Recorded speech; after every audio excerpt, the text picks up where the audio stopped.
துலாம் ராசி அன்பு நேயர்கள் அனைவருக்கும் வணக்கங்க. இன்றைக்கி நம்மளுடைய சேனலில் என்ன மாதிரியான விஷயங்கள்லாம் பார்க்க போகிறோம் அப்படின்னு பார்த்தீங்கன்னா, பிப்ரவரி மாதம் 17ஆம் தேதி மிகப்பெரிய அமாவாசையானது நடக்குது. இந்த அமாவாசை அப்படிங்கிறது இந்த துலாம் ராசிக்காரங்களுக்கு எப்படிப்பட்ட பலன்களை தரக்கூடிய காலகட்டமாக இருக்க போகுது, என்னென்ன விஷயத்தில் கவனமாக இருக்கணும், என்னென்ன விஷயங்கள்லாம் உங்களுக்கு ஜோதிட ரீதியாக கணிக்கப்பட்டிருக்கு அப்படிங்கிறத பற்றியும், அது மட்டும் இல்லாமல் இந்த காலகட்டத்தில் தொழில் சார்ந்த விஷயத்தில் உங்களுக்கு என்ன மாதிரியான நற்பலன்கள்லாம் கிடைக்க போகுது அப்படிங்கிறத பற்றி தான் நான் இந்த பதிவின் மூலியமாக உங்ககிட்ட முழுமையாக ஷேர் பண்ணிக்க போகிறேன். இந்த பதிவில் சொல்லக்கூடிய எல்லா விஷயமுமே கண்டிப்பாக உங்களுக்கு பயன் தரக்கூடிய விஷயமாக தான் இருக்க போகுது. ஸோ வீடியோவை ஸ்கிப் பண்ணாமல் தொடர்ச்சியாக பாருங்கள். அது மட்டும் இல்லாமல் இது போன்ற ஆன்மீகம் சார்ந்த வீடியோக்கள் எல்லாம் நீங்கள் முழுசாக பார்த்து தெரிஞ்சுக்கணும் அப்படின்னு ஆசைப்பட்டேன். நம்மளுடைய சேனலை மறக்காமல் சப்ஸ்கிரைப் பண்ணிவிட்டு கீழே இருக்கும் பெல்லைக்கானையும் மறக்காமல் கிளிக் பண்ணுங்கள். அப்போ தான் நம்ம சேனலில் போடுற எல்லா வீடியோவுமே நோட்டிஃபிகேஷனாக உங்கள்கிட்ட உடனுக்குடனே வந்து சேரும். மேலும் உங்களுக்கு திருப்பதியில் இருக்கக்கூடிய அந்த திருப்பதி ஏழுமலையான ரொம்ப பிடிக்கும்னா அந்த வீடியோக்கு ஒரு லைக் பண்ணிவிட்டு நம்மளுடைய கமெண்ட் பாக்ஸில் திருப்பதி ஏழுமலையானுக்கு போற்றி அப்படின்னு சொல்லி மறக்காமல் பதிவிடுங்க. இந்த சமயத்தில் நீங்கள் அவரை நினச்சி இப்படி ஒரு விஷயம் பண்ணும்போது கண்டிப்பாக உங்கள் வாழ்க்கையில் நிறைய விதமான மாற்றத்தையும் ஏற்றத்தையும் அவர் நிச்சயமாக ஏற்படுத்தி கொடுப்பாரு. ஸோ நம்பிக்கையோடு இந்த ஒரு விஷயத்தை பண்ணி பாருங்கள். ஸோ இப்போ வாங்க நம்ம வீடியோக்குள்ளே போய் துலாம் ராசிக்காரங்களுக்கு நடக்கக்கூடிய நன்மைகள் என்ன, தீமைகள் என்ன அப்படிங்கிறத பற்றி பார்க்கலாம். துலாம் ராசிக்காரங்களுக்கு இந்த காலகட்டத்தில் உறவினர்களுடைய வருகையால் வீட்டில் மகிழ்ச்சியான சூழ்நிலை அப்படிங்கிறது உருவாக்க போகுது. முன்னேற்றத்திற்கான வழிகள் நிறையவே பிறக்க போகுது. புதிய ஆடை ஆபரணங்கள் வாங்கக்கூடிய யோகம் அமைஞ்சிருக்கு. பிரிந்திருந்த கணவன் மனைவி ஒன்று சேர்வார்கள். இன்னும் சிலருக்கு பிள்ளைகள் மூலமாக புதிய ஆடை ஆபரண சேர்க்கை கைக்கு வர வாய்ப்பு அமைஞ்சிருக்கு. இன்னும் சிலருக்கு புதிய வீடு வாகனம் வாங்கக்கூடிய யோகம் அமைஞ்சிருக்கு. நவீன ரக மின் அணு சாதனங்கள் வாங்கி வீட்டில் இருக்கவங்கள ரொம்பவே மகிழ்ச்சிகரமாக பார்த்துக்குவீங்க. பிள்ளைகள் வழியில் பெருமைப்படக்கூடிய செய்திகள் கேட்டு ரொம்பவே சந்தோஷமாக இருப்பீங்க. திருமண முயற்சி ஏதாவது எடுத்துட்ருக்கீங்க அப்படின்னா அதில் சாதகமான பலன்கள் கிடைக்கும். மகன்களுக்கு நல்ல இடத்துல வரன் அமையும். ஆனாலுமே குடும்பத்தில் அவ்வப்பொழுது சிறு சங்கடங்கள் ஏற்படக்கூடும் அப்படிங்கிறதுனால பார்த்து கவனமாக இருங்க. மாத பிற்பகுதியில் உறவினர்களால் குடும்பத்தில் பிரச்சனைகள் ஏற்படக்கூடும் அப்படிங்கிறதுனால உறவினர்களிடம் பேசும்போது பொறுமையை கடைபிடிப்பது உங்களுக்கு இந்த காலகட்டத்தில் ஒரு நல்ல ஒரு விஷயமாக பார்க்கப்படுதுங்க. குடும்ப விஷயங்களில் அவர்களின் தலையீட்டை அனுமதிக்க வேண்டாம். வாகனத்தில் செல்லும் பொழுது கவனமாக இருப்பது ரொம்ப நல்லது அப்படின்னு சொல்கிறாங்க. நண்பர்கள் மூலமாக முன்னேற்றத்திற்கான நிறைய விதமான வாய்ப்புகள் அப்படிங்கிறது உங்களுக்கு இந்த காலகட்டத்தில் கண்டிப்பாக கிடைக்கும். அதில் எந்த ஒரு மாற்று கருத்தும் இல்லை அப்படின்னு சொல்லப்படுது. அலுவலகத்தில் சக ஊழியர்களுடைய ஆதரவு அப்படிங்கிறது உங்களுக்கு அதிகமாக கிடைக்கும். பதவி உயர்வுக்கு வாய்ப்பு அமைஞ்சிருக்கு. கோரிக்கைகள் எளிதில் நடக்கும்.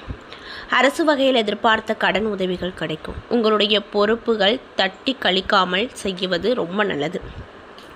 அதிகாரிகளிடம் அனுசரித்து போவது ரொம்ப நல்லதுங்க. ஏன்னா பிற்காலத்தில் உங்களுக்கு அவங்க மூலியமாக நிறைய விதமான நன்மை கிடைக்கும்.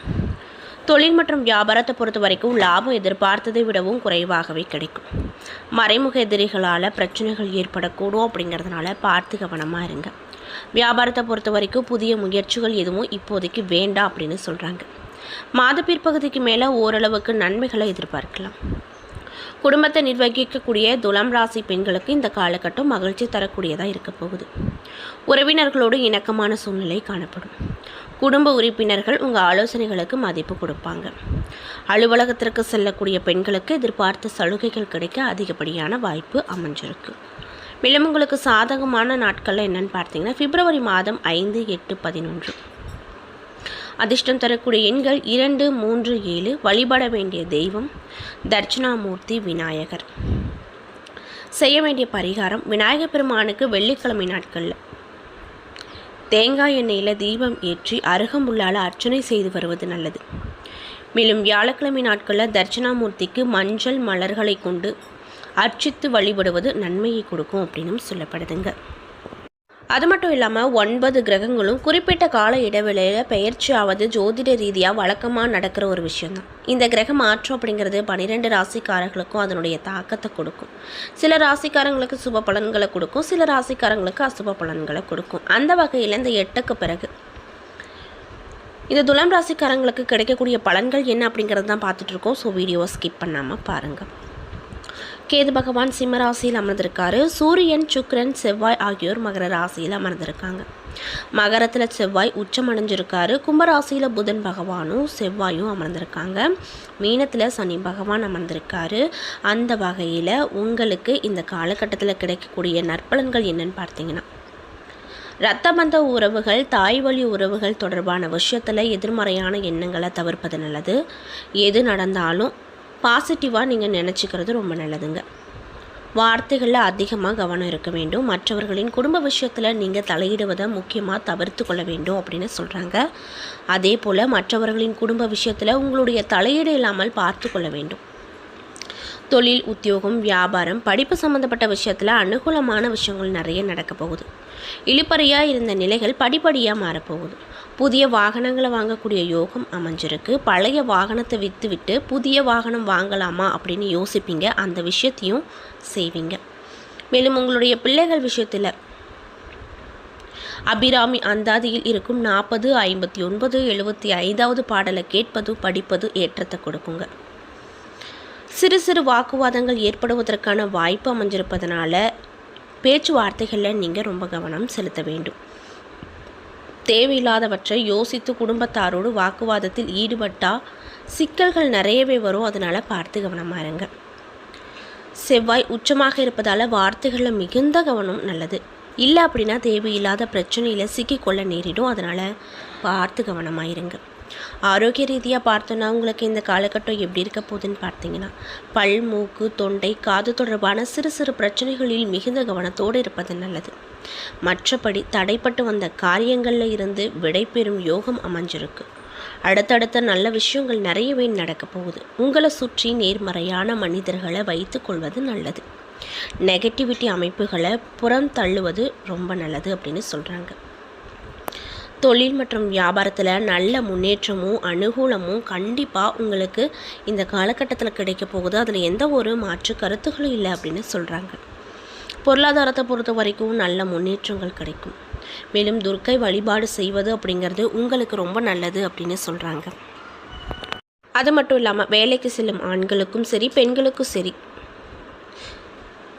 சென்ற இடத்துலலாம் ஊழியர்கள் உங்களுக்கு சாதகமான விஷயத்தில் உதவி செய்வாங்க.